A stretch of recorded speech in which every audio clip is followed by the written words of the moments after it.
সিলেটের গোয়াইনঘাট উপজেলার তোয়াকুল ইউনিয়নের জাঙ্গাইল গ্রামের দিনমজুর আশাব আলীর ৩ বছর বয়সের ২০০টি সাদা আকাশি গাছ পূর্বশত্রুতার জের ধরে কেটে ফেলেছে দুর্বৃত্তরা। বিস্তারিত দেখুন গোয়াইনঘাট উপজেলা প্রতিনিধি নুরুল আলমের প্রতিবেদনে। দিনমজুর আশাব আলী জানান, বেশ কিছুদিন পূর্বে আমার একটা পাইপ নিয়ে যায় এই গ্রামের বাসিন্দা সোনাফর আলীর ছেলে জিল্লাম ও তাইব। আমি একটা অভিযোগ দায়ের করি শালুটিকর পুলিশ তদন্তের ইনচার্জের কাছে।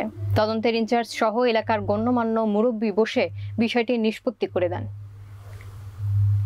ভোর রাতে আমি বাগানের খালের কাছে মাছ ধরতে গেলে গাছ কেটে ফেলে দেখতে পেয়ে দ্রুত বাগানে ছুটে এসে দেখি আমার বাগানের গাছগুলো কেটে ফেলেছে জিল্লাম ও তাইব।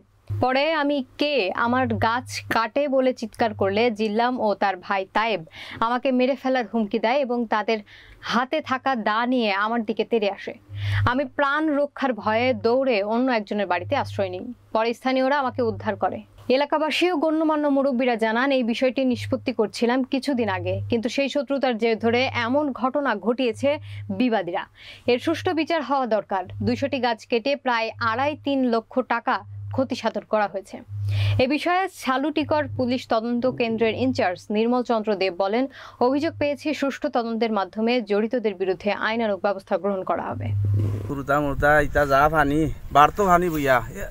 আধা কিলো দূর হই ওখান থেকে পানি আনা হয়েছে চৈত মাছৰ, কিন্তু খালৰ কোনো পানী আছিল না। ফোনটো পানী আনি গাছৰ জড়ত দিয়া ৰাখছো। গাছ আছে ৩ বছৰ পৰ্যন্ত বয়স আছে গাছৰ। আৰু এই যে জাগাত গাছ বন্ধৰ মাজে ইনো আস্তা গৰুৰা খালটোৰ চব মানুহ গাছৰ তলে ছায়াত বয়।